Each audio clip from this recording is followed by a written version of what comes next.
everyone, welcome to Digging In. We are looking forward to today. Kate Wingfield is with us, who is our leadership coaching lead. Kate does a tremendous job with us, helps us lead in our coaching area, and we're so thankful to have her on our team. So you get to hear from her today. So Kate, thank you for being with us for Digging In. I'm excited to be here. Thanks for having me, Melissa. Well, Kate does a tremendous job in being able to slow down and look at hard things. So today we're talking about crossing the line. We're in the section on grit, the piece where we've got to look at how to do hard things. Now, a lot of people in our coaching arena that we serve, they deal with hard things every day. They deal with hard situations. They deal with a hard environment, business climate, all the things that are going on within their organization. And so we want today to be about slowing down to kind of assess that and really take a picture snapshot look at how are you doing with that? How is that impacting your leadership? So, Kate, we got to start off. We got to start off with, what does it really mean to do hard things? Let's just Yeah. kind of get a definition around that, get our heads around that. What does it mean to do hard things? Okay. So the R in grit in crossing the line stands for running to the hard things, right? Running to hard things. So to me, that means knowing something is going to be hard, knowing it's going to be difficult, and doing it anyway. It's that simple to me. Mm. So it's about, leaning into that, right? Really not leaning back from it, but understanding and leadership, you have to lean into those pieces. So I really see running to the hard things as a muscle because it is something that you can build, Mm, right? So I have a client that I coach, mm, and he's a cyclist. He bikes, and he's coming upon a challenge where an event where he's challenged to ride 102 miles in 24 hours. And to me, this seems like a very hard thing, right? And if he were to just set off and try to ride 102 miles on his first ride, that would be impossible, right? mm, That hard thing would be completely impossible to do on his first time out. So it's something he has to build his muscle for, right? He goes on shorter rides. He goes on many, many rides with friends on weekends, during the week, in the mornings. He's constantly building up that muscle to be able to ride that ride of 102 miles in 24 hours. mm, And so running to the hard things is really like that, mm. right? Every time you do something hard, you get stronger. And what's hard now will be easier later if you're consistently doing that work of building the muscle. So the client who I was talking about that's consistently training to do that 102 miles in 24 hours, he was so diligent in his training that the last time he did this race, he finished in just over 7 hours. Oh, wow. Yeah, Wow. Mm, agree. mm, So it is a muscle, right? mm. It is a muscle that we can work on. So to jump in here, one of the hardest things I think in leadership to do is to engage in honest and often difficult conversations. Mm, mm, Right. We see this a lot with our leaders. They're uncomfortable conversations often to have because they cause pain either to us as the person who's initiating the conversation or to the person on the receiving end of that conversation. So we tend to shy away from those. And I have an example of what that can look like. So you have an employee who consistently or starts coming in late to work. Okay. And you notice that they start coming in late, but you don't really have an exact start set time, maybe, but others start noticing that this person is coming in late too. Right. And others are relying on this person for data to start their day. So it kind of, starts to compound. So at this point, you could engage in an honest, difficult conversation with this individual and say, "Hey, I'm noticing, right? I'm noticing that there's some trouble getting in here, right, at an early time. Let's talk about this." Or because it's hard, we tend to run away from that and just ignore that problem. But that often leads to much greater pain than having that initial conversation. So let's say we ignore it, and 2 months later, this employee is coming in later and later. And not only is the team frustrated by that, but the trust is broken on Mm, the team. mm. Right. And so that leads to a broken team instead of a minute of, a minute of pain as you have a difficult conversation. So run to the hard things when they happen, when you notice them, instead of letting them fester and get to Mm. be a real problem like broken trust on a team, which is a big deal.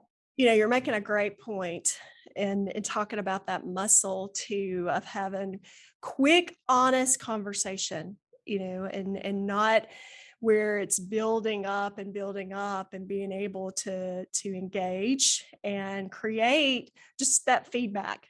Create feedback. I Right. think with a lot of leaders, they want to do that. I think their whirlwind doesn't create natural opportunities for that most of the time. Mhm. And so therefore, maybe they miss some windows. Maybe the window never presents itself. And so, time goes by and maybe there are some missed opportunities to Mhm. engage in honest conversation and feedback because there's just busyness kind of overtakes them and doesn't give the opportunity for that. So how speak to that? What do you Mhm. do with that from your perspective? Sure. It's a matter of priorities. Right? And making the opportunity if the opportunity doesn't present itself. So, because you are looking to preserve trust on a team in this example, trust on a team is so critical in maintaining a strong team. And so, if you are, excuse me, if you're noticing something, if others are taking the time to come to you and say, I'm noticing this person is late and it's causing me pain, Mm, right? If mm, other people are taking time out of their schedule to mention that mm. to you, and it's Great something you've point. noticed yourself, that's an indicator to you, oh, I need to make this a priority on my end and have this difficult conversation. Mm, And mm, it's easy to say we're busy. It's so easy to say we're busy because everyone is. mm, It's a hard thing to take the time out, pause, and have the conversation. mm. And that's really what a leader has to get their head around too, because, typically they're great at tasking, right? That's what has got them to their position or that place in the organization. And so, they can task, they can make that happen, but being able to press pause and step into that conversation, have that type of interaction and be able to process through that and give feedback. That's really where they have to lean into something probably that is more difficult to do and be easier to stay in that whirlwind and be busy. So great point, Kate. Yeah. Yeah. Another thing that I see as difficult in leadership, Melissa, is seeing ourselves as others see us. Mm, Right? And this is something that's found in Dr. Little's first book, Make a Difference. Right? When we really spend a lot of time talking about this concept or this myth in leadership. As you know, this is a humbling experience, right? To see ourselves mm, as others see us. And you also know, as a coach, it's our job to be a mirror for our coachees. And sometimes we have the opportunity to do that. And I recently had the opportunity to hold up a mirror for one of my coachees. And she is a longtime partner with Eagle. And so she knows all of the concepts. She knows everything that we're going through. She knows how to do it all. But when I held up that mirror and told her, she was able to see what others were seeing her as, she really didn't like the reflection. She really didn't like how people were seeing her. And so she humbled herself to mm, see herself as others saw her, mm, and she is running to some really difficult work right now. mm, She is leading her team in a different way. She's pedaling the bike. She's running to the hard things. mm, mm, She's really putting in the work right now because she was able to see herself as others saw her. She didn't like it, and she paused and made the change. She's building her muscle right now. Mm. The fact that she doesn't like it and she wants to change it speaks volumes to who she is and what Absolutely. kind of leader she is. And the fact that, you guys share a close relationship where you could provide that to her, she could trust you, and you gave her room and space to figure out what to do with that. And she wants to take the next steps and figure out, how does she go to work, like you're saying, how does she go to work and make sure she's being mindful to change some of that. Right. And most of us, we don't necessarily have that view of what others think of us. We know what we think of ourselves, maybe the good, the bad, the ugly sometimes, but we don't have necessarily that perspective, that social awareness to know what others think of us. So, to be able to get that and maybe even go after that and be able to ask for that from others, that's a hard thing. Absolutely. It absolutely is. The third thing that I want to talk about today is setting boundaries. Setting boundaries is a very difficult thing to do, and this comes from both personal experience and working with clients as well. Um, this setting boundaries comes in various forms in countless circumstances, but what I see time and again is the need for setting boundaries around time. So, for example, if you say your family is your priority, but your time does not reflect that. Is your family really your priority? Right. And so setting boundaries that allow you to align your priorities with what you say your priorities are. Right. And these boundaries could be related to anything, but in this example, it's family, because I hear that, I hear that a lot. So setting boundaries is very important, both for mental health, right? In a lot of ways as well, to be able to say a well-rounded individual. And that's a difficult thing to do. It's easy to get below the line and be task focused, and not look up and see really what's happening. Mm.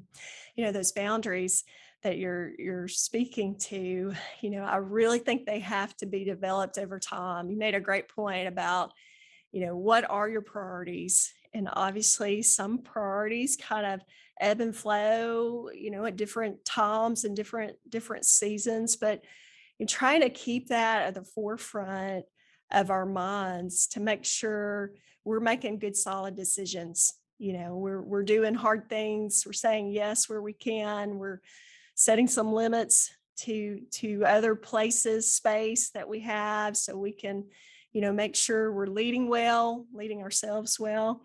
This boundary piece, I really think that when you can get a good rhythm for that, sometimes you get out of rhythm, right? Yes. But when you can get a good rhythm for that, it's such a model for other people, because Mhm.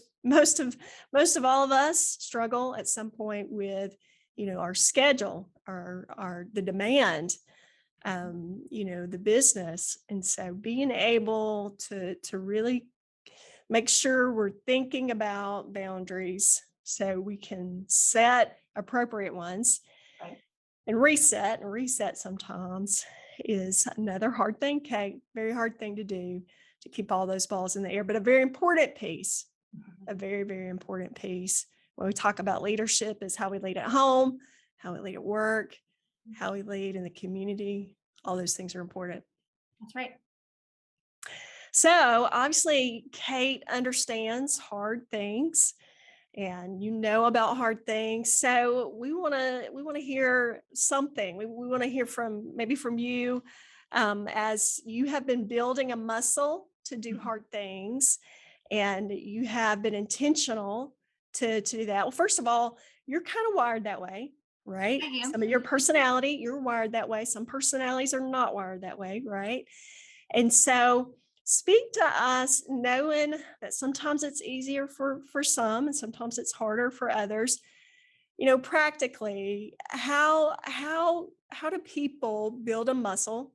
Maybe for those that it's not easy for, how do people build a muscle for this? What would be some of your practical application pieces that you could share with us? Sure. For me and my mindset around this, it's really all about going below the line and going into that lion mode, right? If we want to think about it from that concept. So go into lion mode and run the open plains and build the muscle.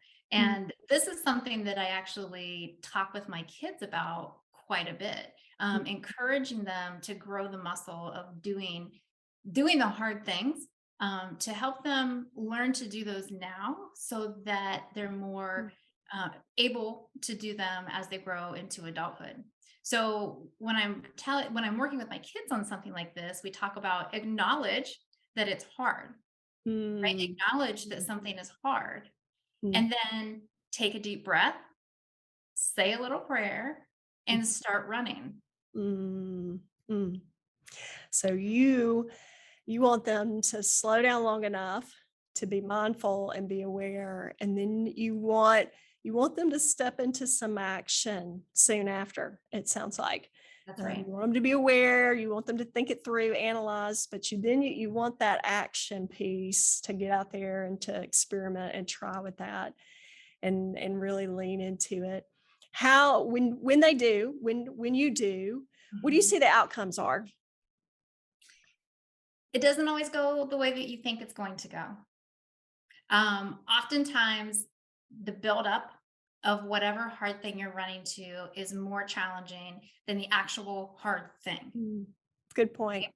Good point. So, the anticipation is often the most difficult part.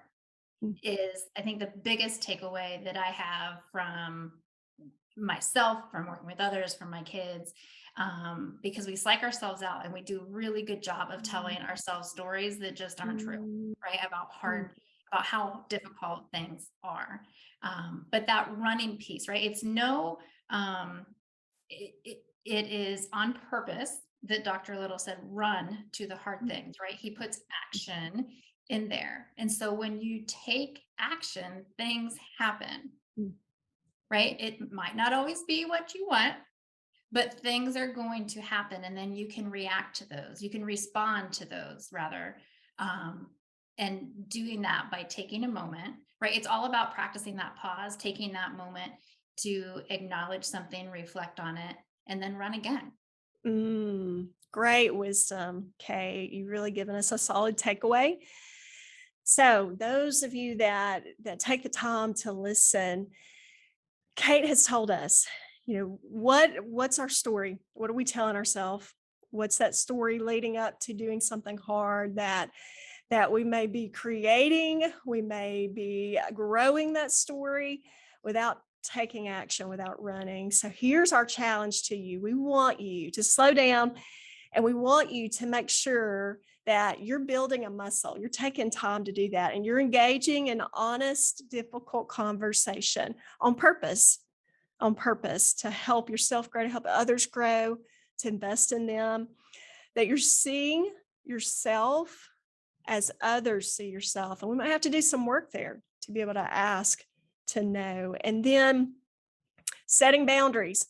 What are we doing to set some boundaries so that we can get up and go and run to the hard things? So great wisdom today, Kate. Thank you for helping us kind of break down taking some action and doing hard things. And so we want to challenge you to do that. Thank you, Kate, for today.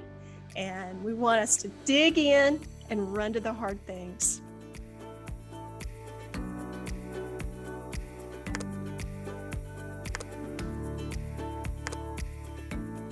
To learn more about the concepts from this video, you can find Dr. Larry Little's book, Crossing the Line, available to purchase on Amazon and our website, eaglecenterforleadership.com.